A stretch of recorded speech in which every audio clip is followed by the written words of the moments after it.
¿Qué tal, amables amigos? Estamos nuevamente en una serie titulada Orientación Profética. ¿Cuál es el objetivo de esta serie?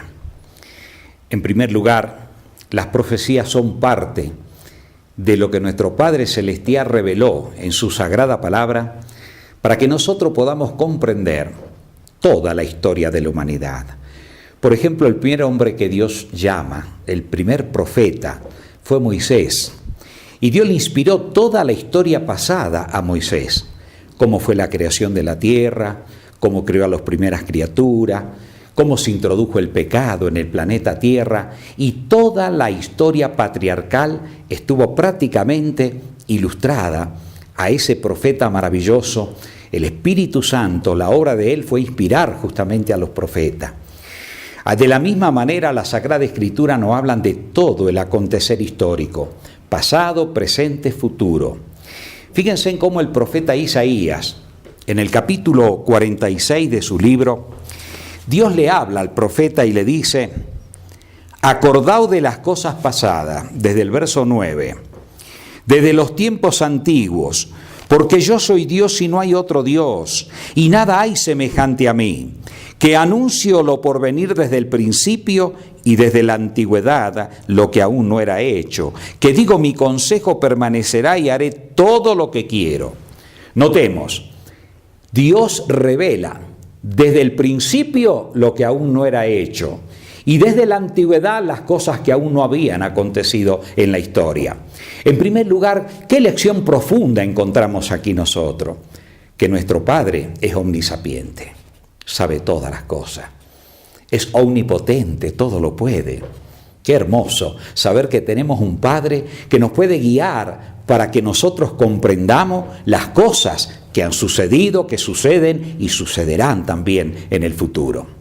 En el mismo libro del profeta Isaías, en el capítulo 42, el verso 9, leemos: he aquí se cumplieron las cosas primeras, y yo anuncio cosas nuevas. Antes que salgan a luz, yo os las haré notoria. Qué hermosa.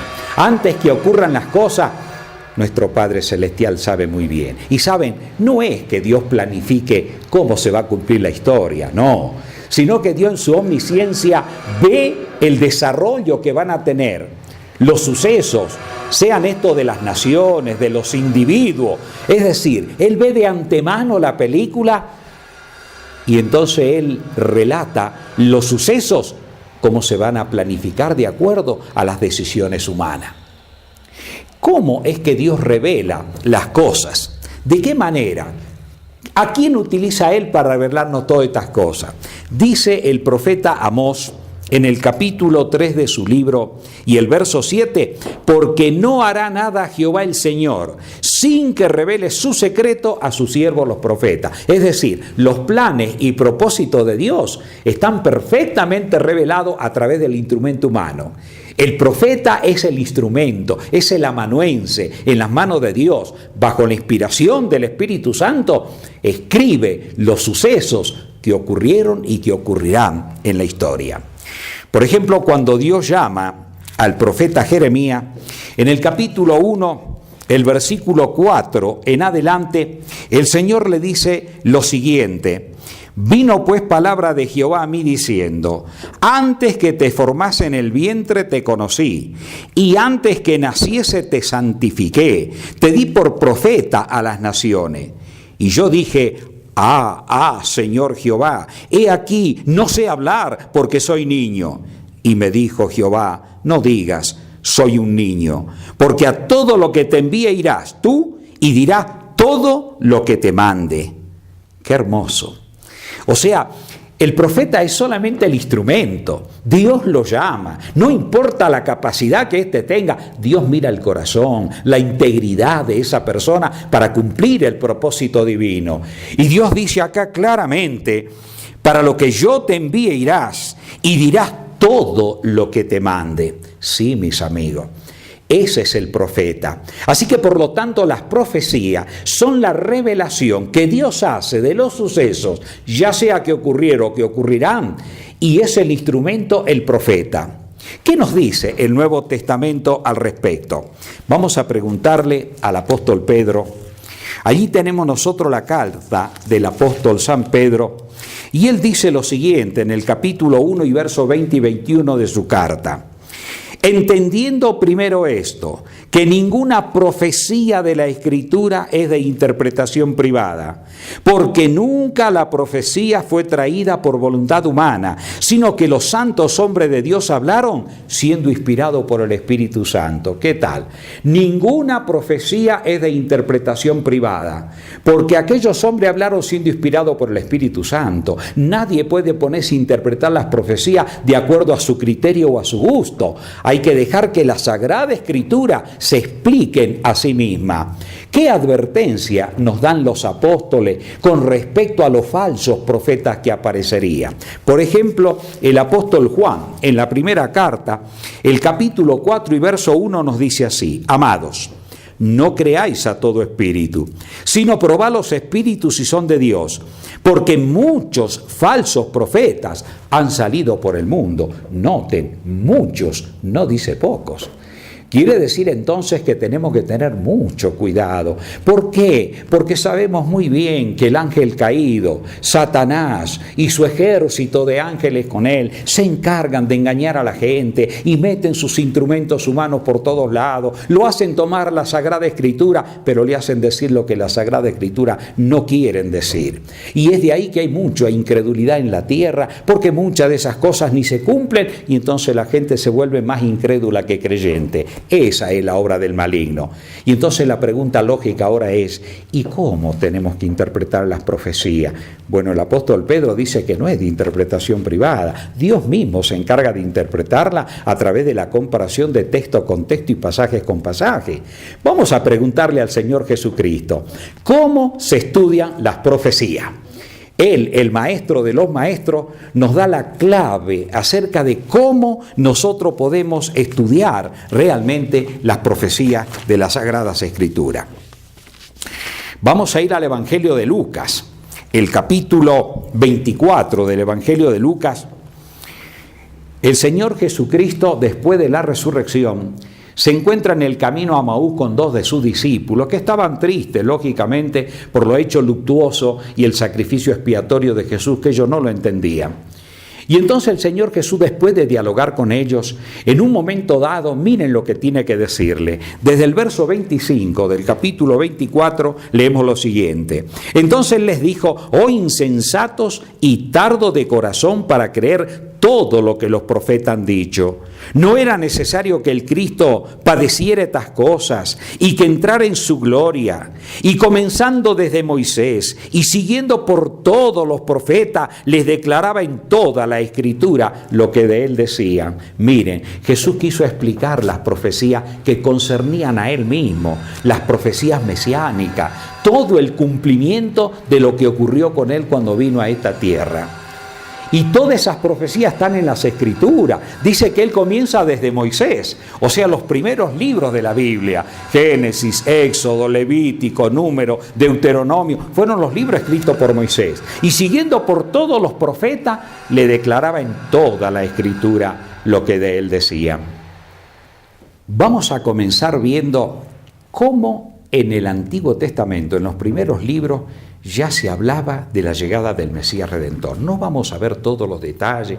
Hay más de 34 profecías relacionadas al Mesías Redentor. Vamos a ver solo algunas de ellas. Por ejemplo, cuando el Señor le habla al patriarca Abraham, en Génesis, el capítulo 22, leemos el verso 17 en adelante.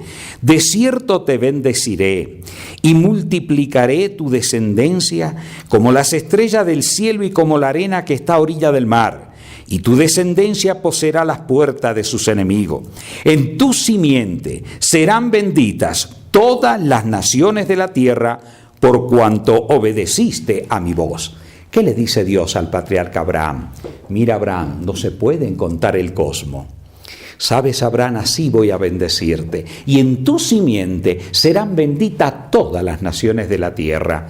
¿A qué simiente se está refiriendo acá el Señor cuando le habla al patriarca Abraham? El apóstol Pablo se encarga de explicar bajo inspiración también a quién se estaba refiriendo allí el Señor. En el libro de Gálatas, el capítulo 3, el verso 16 leemos: ahora bien, a Abraham fueron hechas las promesas, y a su simiente. No dice y a la simiente como si hablase de mucho, sino como de uno, y a tu simiente, la cual es Cristo. Al patriarca Abraham se le habló que en esa simiente iban a ser bendecidas todas las naciones de la tierra. ¿Y quién era esa simiente? El Señor Jesucristo, que vendría a esta tierra. Muy bien, ¿qué otro aspecto importante encontramos nosotros en las profecías? Por ejemplo, una de las profecías interesantes es con respecto de qué persona iba a nacer el Señor Jesucristo. Si le preguntamos a todo el mundo ahora, dicen, bueno, el Señor Jesús nació de la Virgen María, y todos sabemos que era virgen, porque así lo dijo el ángel y así lo dice el Nuevo Testamento. Pero qué interesante, cuando nosotros vamos al libro del profeta Isaías, fíjense en ustedes el detalle que usa el profeta Isaías para hablar acerca del nacimiento del Mesías. Dice así: porque el Señor mismo, estamos en el capítulo 7 y el verso 14, porque el Señor mismo os dará señal. He aquí que la Virgen concebirá y dará a luz un hijo y llamará su nombre Emanuel. 700 años antes el profeta Isaías decía que la Virgen iba a dar a luz. Y de ese ser que iba a nacer, su nombre sería Emanuel. La palabra Emanuel significa Dios con nosotros. Ahora veamos el cumplimiento, cómo en el Nuevo Testamento se explica. El Evangelio de Mateo, el capítulo 1, verso 22 al 23, dice así: todo esto aconteció para que se cumpliese lo dicho por el Señor por medio del profeta, cuando dijo: he aquí que una virgen concebirá y dará a luz un hijo y llamará su nombre Emanuel, que traducido es Dios con nosotros. ¿Qué tal, mis amigos? Nació el Señor Jesús de una virgen. 700 años antes la palabra de Dios decía que iba a nacer de una virgen. ¿Qué otro aspecto importante podemos encontrar nosotros acá? Por ejemplo, el profeta Miqueas.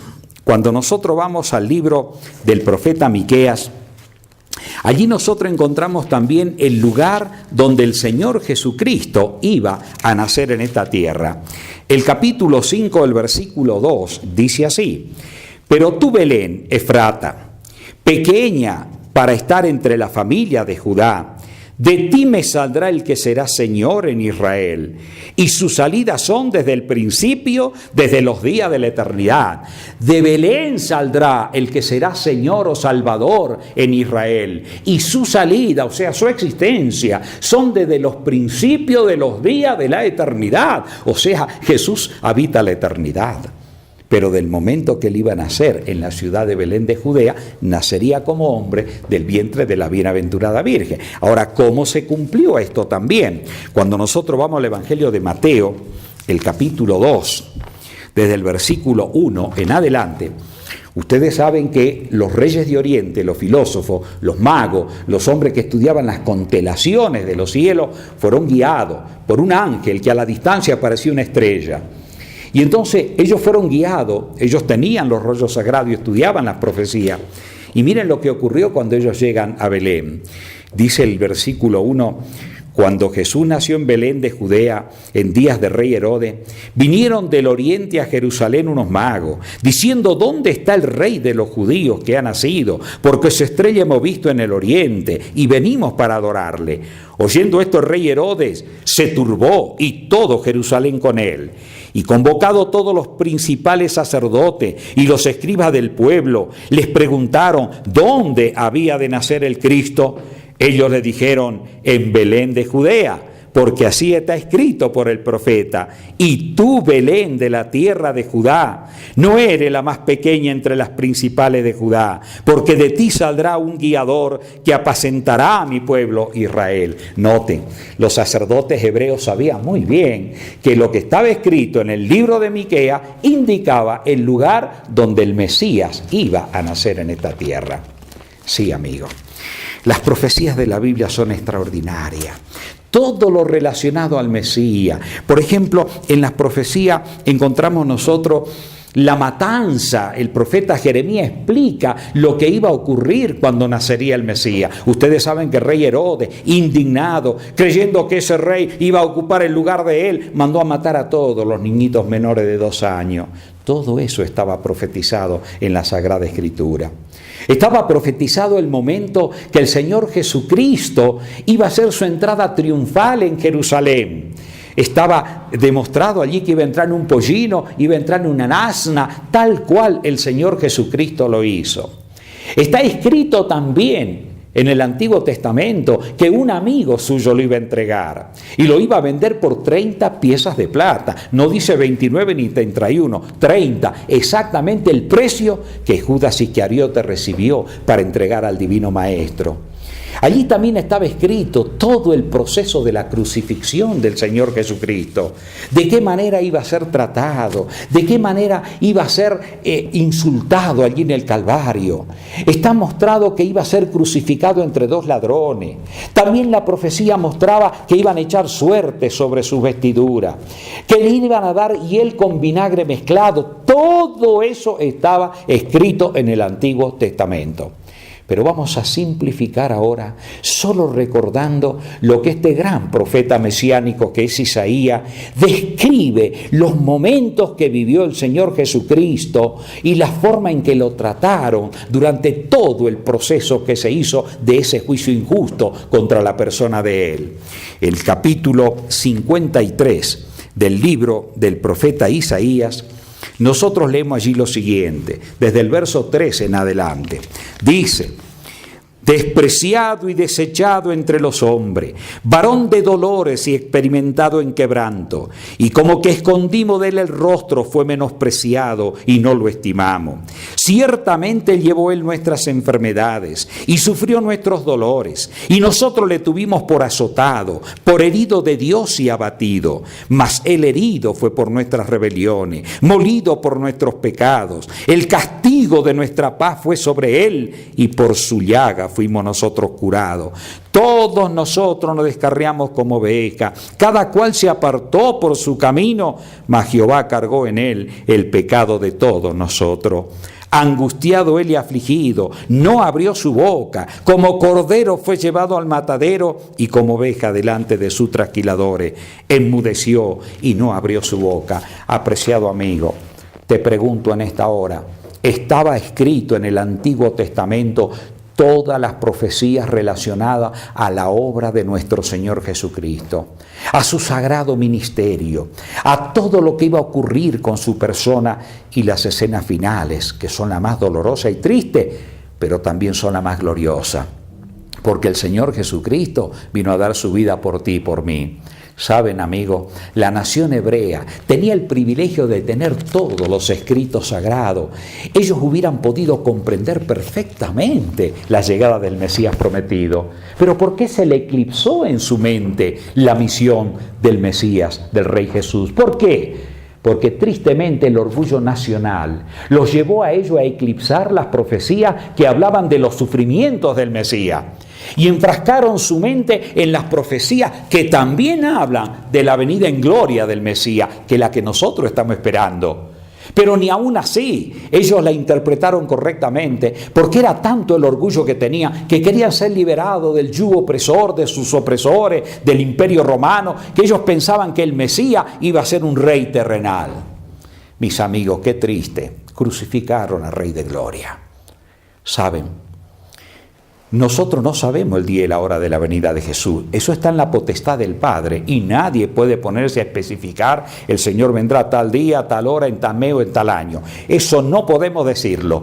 Pero las profecías históricas nos van mostrando el momento en que el Mesías aparecerá en el escenario histórico. Nos van mostrando realmente cómo se iban a desencadenar los reinos de esta tierra. Nos iban a mostrar el cuadro que estamos viviendo en este momento. O sea, el tiempo histórico está perfectamente marcado en las profecías.